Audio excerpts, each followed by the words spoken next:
Hello, नमस्कार दोस्तों, कैसे हैं आप सब लोग? उम्मीद करते हैं आप सब लोग बहुत ही अच्छे होंगे और आपकी पढ़ाई बहुत ही अच्छी चल रही होगी। आज हमने टॉपिक लिया है भक्ति काल को, जो TGT, PGT, LT grade all competitive exam के लिए महत्वपूर्ण क्लास होगी। तो चलिए ज़्यादा बात करते ना हुए हम अपनी क्लास को स्टार्ट करते हैं। पहला हमारा क्वेश्चन है, आचार्य शुक्ल ने भक्ति काल का समय निर्धारित किया है। आचार्य शुक्ल ने जो भक्ति काल का समय निर्धारित किया है वह क्या है? तो सावंत उन्होंने 1375 से 1700 माना है। जो सावंत माना है वो 1375 से 1700 माना है, और सन जो उन्होंने माना है वो 1318 से 1643 ईस्वी माना है। अगला हमारा पॉइंट है, भक्ति काल का सर्वप्रथम उल्लेख किस ग्रंथ में मिलता है? पूछ रहे हैं भक्ति काल का सर्वप्रथम उल्लेख किस ग्रंथ में मिलता है? तो ये श्वेतर उपनिषद में। अगला पॉइंट है हमारा, हिंदू धर्म के प्रमुख संप्रदाय थे। पूछ रहे हैं हिंदू धर्म के प्रमुख संप्रदाय थे, तो शैव, शाक्त, सौर, इस्मात और गणपत्य। कौन कौन से थे?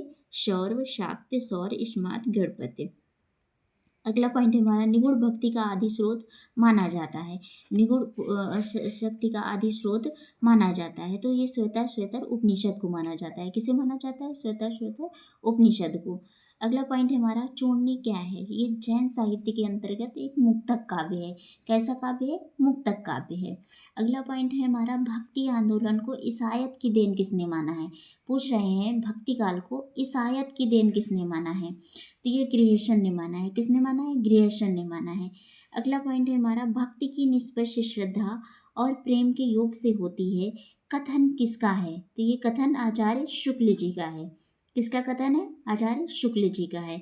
अगला पॉइंट है हमारा, भक्ति आंदोलन को दक्षिण से आया हुआ किसने माना है? तो ये आचार्य शुक्ल जी ने माना है। किसने माना है? आचार्य शुक्ल जी ने। अगला पॉइंट है हमारा, अपनी पौरुष हताश जात के लिए भगवान की शक्ति और करुणा की ओर ध्यान ले जाने के अतिरिक्त दूसरा मार्ग क्या था? तो ये कथन कह रहे हैं किसका है? तो ये आचार्य शुक्ल जी का कथन है। किसका है? आचार्य शुक्ल जी का कथन है। अगला पॉइंट है हमारा, मलेच्छ कृशांतु देशाशु कथन किसका है? तो ये कथन किसका है? वल्लभाचार्य जी का। किसका कथन है? वल्लभाचार्य जी का। अगला है पॉइंट हमारा,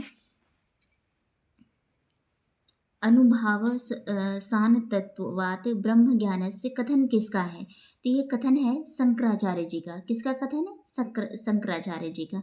अगला पॉइंट है हमारा, पूर्णतः अद्वैतवादी संत कवि कौन है?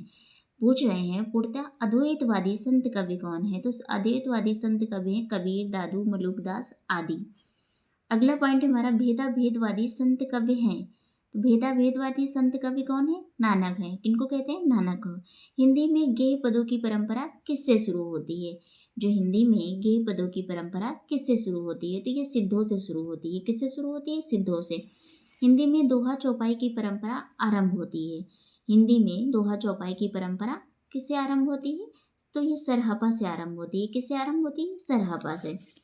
अगला पॉइंट है हमारा, पूछ रहे हैं रामानंद के शिष्य थे। रामानंद के शिष्य थे रैदास, कबीर, धन्ना, सेना, पीपा, भावानंद, अनंतानंद, सुरसुरानंद, नारायणानंद, पद्मावती, सुरसरी। तो ये रामानंद के शिष्य थे।